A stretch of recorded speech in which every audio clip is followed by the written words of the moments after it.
Hello friends, स्वागत है आपका आपके यूट्यूब चैनल एसएससी तक पर। प्रतिशत की 150 क्वेश्चन की सीरीज हम कंटिन्यू कर रहे हैं, जिसमें 7 क्लासें हमारी हो चुकी हैं। आज क्लास 8 है और 51 क्वेश्चन हम कर चुके हैं। चलिए 52 क्वेश्चन से हम स्टार्ट करते हैं। देखना, क्वेश्चन है आपको दिया है कि वनस्पति तेल के मूल्य में 20% की कमी हो गई, यानी जो तेल का मूल्य है वो 20% कम हो गया, ये दिया है। साथ में दिया आपको कि कोई गृहिणी वनस्पति तेल पर किए जाने वाले खर्च को 36% बढ़ा देती है, यानी उसका जो खर्चा है वो 36% बढ़ा दिया उसने। ठीक है, तो उस गृहिणी की खपत पर कितनी प्रतिशत बढ़ जाएगी। जस्ट जो हमने 51 क्वेश्चन किया था उसी टाइप का मैं एक क्वेश्चन और करवा रहा हूँ। आपसे पूछा है उसकी खपत पर क्या प्रभाव पड़ा, कम ज्यादा जो भी, ये पूछा आपसे। वही चीज आप देखिए एक बार। मान के चलो 5 लीटर तेल आपका खर्च हो रहा है घर में, मंथली या जो भी है। ठीक है, ये आपने उसकी बता दी खपत कि भाई 5 लीटर की घर में कंजप्शन हो रही है। और अगर तेल का मूल्य 200 रुपए लीटर है, तो आपको पता है कि इन दोनों का मल्टीप्लाई करने से खर्चा आएगा। बताओ आएगा कि नहीं। भाई 5 लीटर तेल आपके घर में लग रहा है, 200 रुपए लीटर अगर तेल है तो इसका टोटल खर्चा आ गया 1000 रुपए। 1000 रुपए आ गया। ये इसलिए कि आपको ये ध्यान रहे कि किन दो संख्याओं के मल्टीप्लाई से कौन सी संख्या आएगी। रिजल्ट मल्टीप्लाई से आएगा, डिवाइड से आएगा, ये आपको पता होना चाहिए। तो सेम चीज यहाँ पे कहा उसने कि मूल्य में 20% की कमी। 20% के रेशियो हो गए 1/5, यानी अगर पहले मूल्य 5 था तो अब 1 कम हो गया, यानी मूल्य हो गया 4। मैं लिख देता हूँ यहाँ पे सेम इसी के साथ में कि उसका जो मूल्य था तेल का वो हो गया 5 से 4। खर्च, देखिए खर्च आएगा नीचे, खर्च इसका रिजल्ट है। ये चीज आप याद ध्यान रखना अच्छे से कि जो हमें निकालना है क्वेश्चन में वो इन दोनों के मल्टीप्लाई से आएगा, डिवाइड से आएगा। ये कॉन्सेप्ट आपको क्लियर होना चाहिए। 51 नंबर क्वेश्चन था वो भी सेम ऐसा ही था। 52 एक और कर रहा हूँ ताकि आपको अच्छे से क्लियर हो जाए, क्योंकि आप यहाँ मैंने करके दिखाया है कि मूल्य को और कंजप्शन को मल्टीप्लाई करेंगे तब जो रिजल्ट आएगा वो होगा खर्च। इसलिए मैं खर्च को नीचे लिख रहा हूँ क्योंकि इन दोनों के मल्टीप्लाई से आएगा। और यहाँ पे आना है खपत के रेशियो, कंजप्शन, इन दोनों के मल्टीप्लाई से आ जाएगा टोटल खर्चा। कंजप्शन हमें दिया नहीं, खर्च का है कि 36% बढ़ गया। 36 के रेशियो तो आपने याद नहीं किए, लेकिन आपको पता है 4% के रेशियो है वो होता है 1/25। प्रतिशत को नीचे लगाओगे तो 4/100 काट दिया, आ गया 1/25। ये है 36। क्या करूं कि 36 बन जाए। अगर मैं 4 को 9 से मल्टीप्लाई कर दूं तो बन जाएगा 9 चौक 36। तो इसको भी 9 से कर दूंगा तो 36% के रेशियो बन गए 9/25। पहली क्लास में बहुत अच्छे से समझाया था कैसे रेशियो बनने हैं, कौन कौन से बेसिक रेशियो थे जो याद करने हैं, और वो आपको करने ही है। नहीं तो आपको कोई फायदा नहीं होगा इन चीज़ों को फिर देखने का। आप वो रेशियो जरूर नोट कीजिए और याद कर लीजिए। तो मैंने 36% के रेशियो लिख दिए 9/25। कम हो रहे हैं, ज़्यादा बढ़ रहे हैं, इसका मतलब खर्चा अगर पहले 25 रुपये होता था अब 9 रुपये बढ़ गया। तो 25 में जब मैं 9 ऐड कर दूंगा तो आ गया 34। यानी पहले खर्चा अगर 25 होता था तो अब खर्चा होने लग गया 34 रुपए। अब आप बताओ, इस मूल्य को कंजप्शन के साथ मल्टीप्लाई करूंगा तभी तो खर्चा आएगा, और कंजप्शन मुझे दिया नहीं है, यानी मुझे ये रेशियो निकालना है, एक ये और ये है पहले की कंजप्शन खपत और ये है बाद की खपत, ये मुझे निकालना है। तो क्या करूं इसके साथ ऐसा कि 25 आ जाए। तो आपको भी पता है कि अगर मैं इसको 5 से मल्टीप्लाई कर दूं तो 25 आ जाएगा, यानी पुरानी कंजप्शन का रेशियो तो मेरे पास मिल गया। ये मुझे और चाहिए 34 का। 34 में 4 का डिवाइड जा नहीं रहा, यानी कोई डायरेक्ट संख्या नहीं है, सीधी पॉइंट्स में तो आ ही जाएगा कि जिसको मैं गुणा करूँ 34 आ जाए। तो ऐसी कंडीशन में आप क्या करेंगे। थोड़ा सा आपको लगेगा कैलकुलेटिव है नहीं। आप देखिए क्या करते हैं, दो तरीके से सोल्व कर सकता हूँ। या तो मैं इनके आगे एक एक जीरो मान लूँ, भाई रेशियो ही तो है, चाहूंगा तो हटा दूंगा। तो ये मैंने मान लिया 250, ये हो गया 340। अब किससे गुणा करूं कि 250 बन जाए। 25 को 5 को किससे गुणा करूं कि 250 बन जाए। तो मैं इसको 50 से मल्टीप्लाई करता हूँ। समझ रहे हो आप। मुझे पता था इन दोनों के मल्टीप्लाई करने से खर्चा आएगा। ये तो क्लियर हो रहा था कि 5 को 5 से गुणा करूंगा तो 25 आ जाएगा, लेकिन इधर कोई संख्या मुझे दिख नहीं रही थी डायरेक्ट कि जिससे मल्टीप्लाई करूं तो 34 आ जाए। इसलिए मैंने एक एक जीरो मान लिया कि मेरी कैलकुलेशन आसान हो जाए। जैसे ही जीरो माना तो इसको 50 से गुणा कर दिया। यहाँ देखिए किससे गुणा करूँ कि 340 आए, तो मैंने किया पहले 4 4 7 4 8 32, बच गया 2 और 4 5 20, यानी 85 से मल्टीप्लाई करने से मेरा 340 आ गया। अब मेरे पास ये रेशियो आ गई, यही तो पूछ रहा था खपत के रेशियो। नीचे लिख लेता हूँ इसको कि मेरी जो कंजप्शन थी, जो खपत थी, उसके रेशियो पहले 50 होती थी, आज 85 होने लगी। इसको आप वापस 5 से काट दीजिए, 5 से काटेंगे तो ये आ गया 10, ये आ गया 17, और 10 से 17 होगी, इसका मतलब 70% की वृद्धि होगी। 10 से 17, जैसे आप 7/10 पे इसको 100 बनाओगे तो 0 लग जाएगा। मैं करके दिखा देता हूँ, छोटी छोटी चीजें आपको। 10 से 17 में 7 बढ़ा, इस पे बढ़ा 10 पे इंटू 100, तो ये इससे कट गया, आ गया 70%।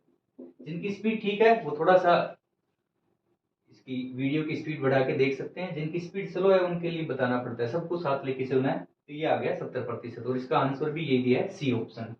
अच्छा, अगर आप एक बात बताओ, ये तो मैंने सोचा कि 0 लगा लेता हूँ, कैलकुलेशन इजी हो जाएगी। अगर मैं 0 नहीं लगाता तो कैसे सोल्व करता? यहाँ लिख देता हूँ मैं 25 था यहाँ पे, और यहाँ पे था 34। मुझे पता है कि इसको एक संख्या से गुणा करूंगा तो 25 आएगा, ये तो मैंने लिख दिया 5। यहाँ पे मुझे नहीं पता है, तो आप एक बात बताइए, इस 25 में इस 5 का डिवाइड किया तभी तो 5 आया ना। 25 में इस 5 का भाग किया तभी तो ये 5 आया। तो सेम ऐसे ही यहाँ पे होगा, इस 34 में इस 4 का अगर मैं डिवाइड दूंगा तो यहाँ लिखूंगा उसको, तो देखिए जितना कट रहा है उतना काट दीजिए, आ गया 17/2। ये आपने नोट कर लिया होगा। इसको मैं बेसिक से बता रहा हूँ कि अगर मैं रेशियो में 0 नहीं मानता तो आप कैसे सोल्व करते हो, वो भी कोई बड़ी चीज नहीं है। यानी मेरे रेशियो बन रहे थे ना ये 5 से 17/2, तो मैं इनको वापस लिखता हूँ यहाँ पे, 5 से 17/2 को।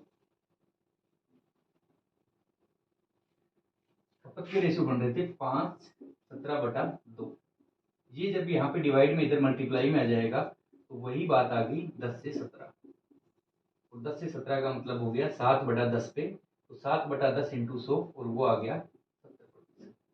अब ऐसे भी कर सकते थे, इसीलिए मैंने 0 लगा दी थी कि बटा वाली स्कीम आएगी तो आपको कहीं ना कहीं कैलकुलेशन जब आपकी ज़्यादा आ जाती है तो थोड़ा बहुत किडनी में जो दर्द होता है वो ना हो, इसीलिए मैंने ऐसा लिखा है। ठीक है, समझ में आ गया होगा आपको, बहुत आसान है। जिन लोगों को कैलकुलेशन देख के किडनी में दर्द होता है वो कम से कम 30 तक के टेबल पढ़े अच्छे से याद कर लें, 20 तक के या 30 तक के स्क्वायर। बाकी कैलकुलेशन की क्लास में मैंने 100 तक के स्क्वायर निकालना आपको सिखा दिए थे कि विद इन टाइम आप 100 तक के स्क्वायर कैसे निकाल सकते हो, 10-15 सेकंड में निकल जाता है। क्वेश्चन 53 देखते हैं। क्वेश्चन 53 है, गेहूं की खपत में 20% की वृद्धि, खर्चे में 50% की वृद्धि कर दी जाए तो कीमत पर क्या प्रभाव पड़ा। सेम ऐसा ही क्वेश्चन है, यहाँ पे भी आपको 1 और 2, इन दो की मल्टीप्लाई से तीसरी संख्या आपकी आती है रिजल्ट।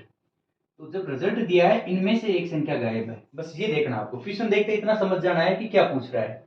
कभी आपको ये 2 रेशियो देगा और इनके मल्टीप्लाई से तीसरा रेशियो आएगा, ये पूछेगा। कभी आपको ये रिजल्ट दे देगा और इनमें से एक रेशियो गायब कर देगा, जो कि पिछले लगातार दोनों क्वेश्चन थे 51 और 52, वैसे मैंने सोल्व किए। 53 भी वैसा ही है, और क्लियर हो जाएगा आपको। देखिए 53 में दिया है, गेहूं की खपत में 20% की वृद्धि, यानी जो कंजप्शन है खपत गेहूं की, उसमें 20% की वृद्धि कर दी है, तथा खर्च में 50% की वृद्धि होगी। जैसे ही हुआ तो जो खर्चा था घर का, गेहूं जो खाने का खर्चा था, उसमें 50% की वृद्धि होगी। ठीक है जी। तो आपसे पूछा है कि कीमत पर क्या प्रभाव पड़ा। आपको बस इतना देखना है क्वेश्चन को देखते ही कि किन दो संख्याओं के मल्टीप्लाई से कौन सी संख्या आती है। आपको पता है कंजप्शन को अगर कीमत से मल्टीप्लाई करूं कि 5 रुपए 5 kg गेहूं आपके घर में लगता है, 30 रुपए kg का मान लो भाव है, तो आपको ये पता है ना कि टोटल खर्चा कितना हुआ गेहूं पे, 150 रुपए। वही मल्टीप्लाई करके ही तो आया। तो आपको ये पता है कि कंजप्शन कितना केजी आप खा रहे हैं और कीमत क्या है। अगर इन दोनों का आप मल्टीप्लाई करोगे तो खर्चा आएगा। बस यही चीज मैं समझाने के लिए लिखा है यहाँ पे। ये थी आपकी खपत और ये है उसका मूल्य, और इनके मल्टीप्लाई से आपका आता है खर्चा। ये बार बार इसलिए लिख रहा हूँ आपको अच्छे से क्लियर हो जाए, चीजें समझ में आ जाए।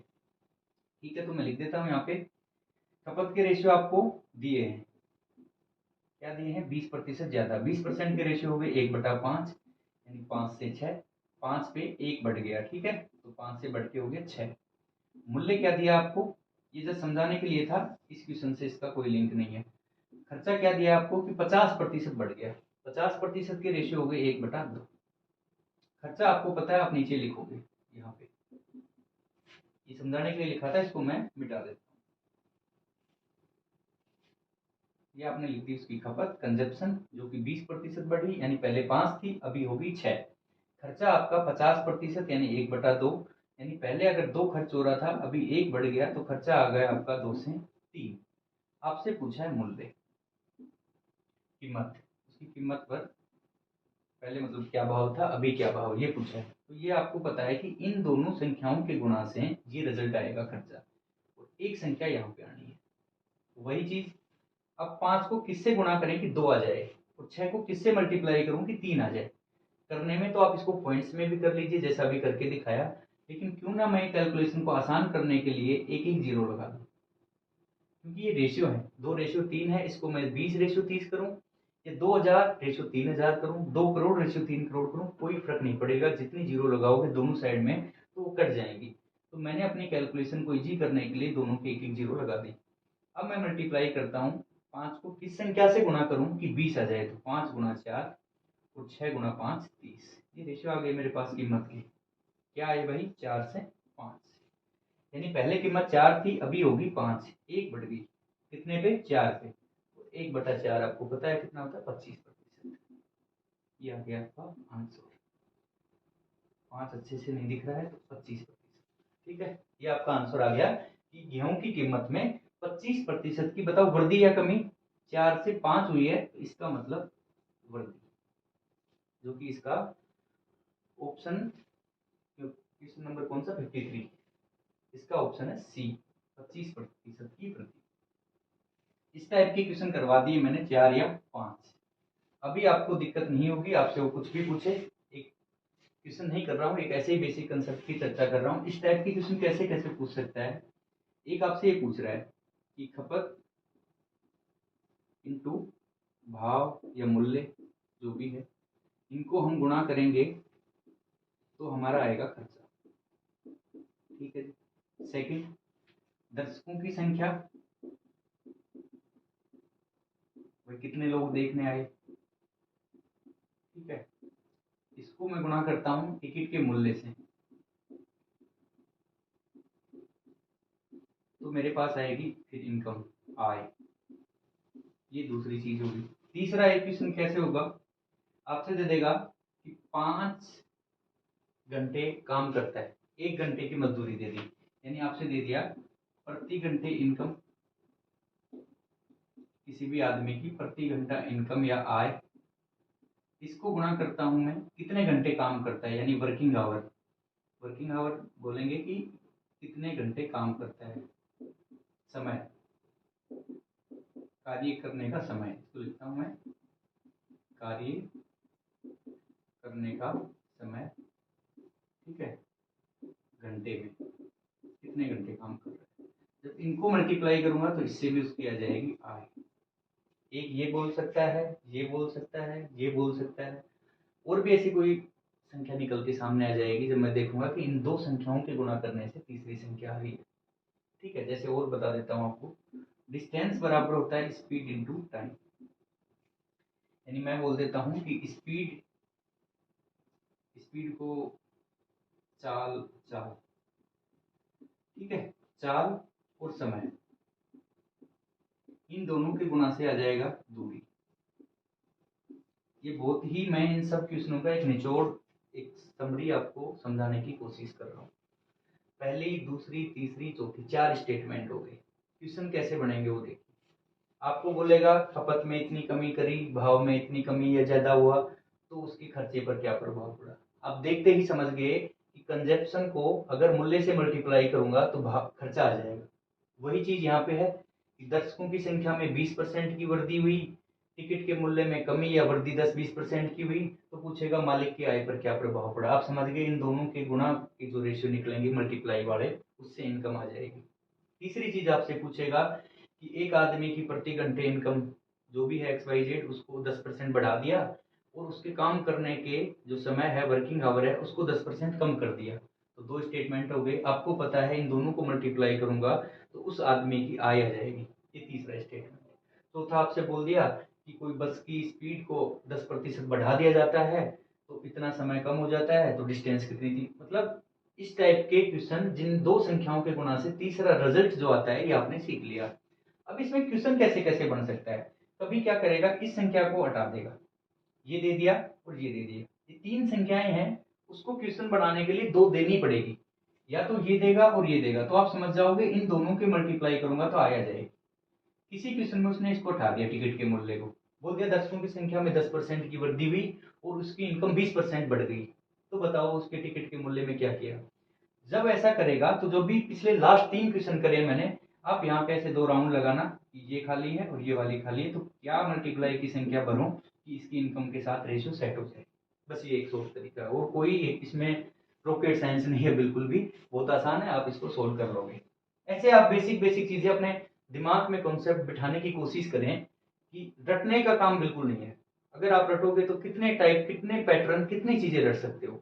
कॉन्सेप्ट है, इनको समझ लो एक बार समझोगे तो आपको पता लग जाएगा कि भाई मल्टीप्लाई करने से दो इन संख्याओं को मल्टीप्लाई से तीसरा रिजल्ट आ रहा है, क्या पूछ रहा है, जैसे पूछा वैसे सोल्व कर दीजिए। ठीक है, ये नोट कर लेना, छोटी छोटी चीजें हैं, ये इनका सबका एक सार है, समराइज किया इनको कि हम कैसे सोल्व कर सकते हैं। चलिए नेक्स्ट क्वेश्चन देखते हैं आज का, क्वेश्चन नंबर 54। अच्छा, अगर इसी चीज को मैं ऐसे बोल दूं, अभी तो मैं ये बोल रहा था कि 20% कम कर दे किसी भी चीज को, मानो खर्चा, कीमत जो भी है, 20% के आपने क्या समझा था, 1/5। ये क्वेश्चन अभी स्टार्ट नहीं किया है, जस्ट समझा रहा हूँ आपको। 20% का आपने लिखा था 1/5 और आपने रेशियो बनाए थे 5 से 4। क्यों ना मैं क्वेश्चन ही ऐसा बोल दूं कि गेहूं के मूल्य में पहले 5 रुपए किलो था, अभी 4 रुपए किलो कर दिया, परसेंटेज नहीं दिया, तब भी तो आप ये रेशियो लिखोगे। मैं बोल दूं चावल के मूल्य 30 रुपए से घट के 20 रुपए हो गया, तो आप मूल्य के रेशियो आपको उसने खुद ने दे दिए हैं, जरूरी नहीं है वो हर बार इस चीज को प्रतिशत में बोलेगा। इस स्टेटमेंट को दो तरीके से बोल सकता है क्वेश्चन में। पहला बोलेगा कि मूल्य में 20% की कमी कर दी, तो आपने क्या बनाया, 20% बराबर लिखा है 1/5, मूल्य 5 से कर दिया 4। वो सीधा एक प्रतिशत ना बोल के ये भी बोल सकता था कि चावल का मूल्य पहले 5 रुपए था, अब 4 रुपए कर दिया, तब भी तो वही रेशियो है, उसने रेशियो की दोनों संख्याएं दे दी इस बार। तो ये चीज आप समझिए, अभी इसी क्वेश्चन में हम इसका यूज करने वाले हैं। क्वेश्चन आपको दिया है, क्वेश्चन नंबर है 54। सेब की कीमत 5 रुपए से घटकर 4 रुपए की प्रति केजी हो गई, यानी वही चीज दे दी इसने, जो कीमत है, मूल्य है, वो परसेंटेज में ना देकर उसने दे दिया पहले 5 था अभी 4 हो गया। ठीक है, इस तरीके से भी दे सकता है। तथा खर्च भी 33 से ही 1/3% बढ़ गया, तो खपत में कितना परिवर्तन हुआ। तीसरी चीज दी उसने खर्च और एक दिया खपत। अभी बार बार मैं कंसेप्ट नहीं बताने वाला हूं आपको, 5 क्वेश्चन ऐसे हो गए हैं, आपको पता है इन दोनों का मल्टीप्लाई करूंगा तो खर्च आएगा, और खर्च उसने बोला है 33 से ही 1/3% बढ़ गया है, कम हुआ, उसने कहा खर्च बढ़ गया, इसका रेशियो होगा 1/3। 1/3 का मतलब ये हुआ कि पहले 3 रुपया अगर खर्च हो रहा था तो अभी 1 बढ़ गया, यानी अभी खर्चा उसका हो गया 4, तो खर्च के रेशियो उसने दे दिए 3 से 4। मुझे पता है इसका और एक संख्या इसमें होगी, एक यहाँ पे होगी, इन दोनों का मल्टीप्लाई करूंगा तो ये खर्चा आएगा, और इस मूल्य का और इस खपत का कंजप्शन का मल्टीप्लाई करूंगा तो मेरा ये खर्चा आएगा। ये पहले वाला है, ये बाद वाला खर्चा है। बताइए कौन सी संख्या रखूं कि आ जाए। आप कहोगे 5 को किससे गुणा करें कि 3 आए, तो थोड़ा सा मुश्किल है, क्योंकि ये आ जाएगा 3/5 रेशियो में बनेगा। चलो ये भी करके दिखा देता हूँ आपको। यहाँ पे संख्या आ जाएगी 3/5, क्योंकि जब आप 3/5 को इस 5 से गुणा करोगे तो ये 5 से 5 कट जाएगा, 3 आ गया। ठीक है, यानी यहाँ पे संख्या आ गई 3/5 और यहाँ का रेशियो आ गया 4/4 यानी 1। इसका आप परफेक्ट रेशियो निकालोगे, ये 5 यहाँ पे जाएगा, तो ये बन गया 3/5, और कितनी वृद्धि होगी 2 की, इस पे 3 पे, तो लिखोगे 2/3, 2 की वृद्धि हुई इस 3 पे, और 2/3 होता है 66 से ही 2/3%। ये मैंने पहली वाली क्लास में रेशियो करवा रखे हैं, समझ में आ गया इतना। लेकिन मैं इसको और आसान बनाने के लिए मैं जीरो लगा लेता हूँ साथ में, इतनी मुझे ये बटा वाली कैलकुलेशन ना करनी पड़े। जैसे ही जीरो लगाया तो 5 इंटू 6 30 और 4 इंटू 10 40। अब देखो आसानी से रेशो आ गई 6:10। यानी मेरे पास, इसको थोड़ा सा मैं जूम करके इधर लिख लेता हूँ, खपत के रेशियो जो कि मुझे निकालने थे ये आ गए 6 से 10। ठीक है, पहले अगर 6 की कंजप्शन हो रही थी तो अभी कंजप्शन होगी 10 की। बता दीजिए क्या रेशियो आ गई, 3:5 और 3 से 5 यानी कि 2 और ये 2/3 बन गया 66 से ही 2/3। वही बात, आप चाहो तो ऐसे निकाल लीजिए, आप चाहो तो इसको जीरो यहाँ लगा के और फिर निकाल लीजिए, दोनों तरीके से हो जाएगा। जीरो वाला ज्यादा बेस्ट है, जहां भी जीरो लगाने से हो जाए, क्योंकि आपको बटा वाला ये सब कैलकुलेशन ना करना पड़े, इजीली सोल्व हो जाए। तो इसका आंसर आ गया 66 से ही 2/3% की वृद्धि हो गई उसकी खपत में। क्वेश्चन 55 देखते हैं।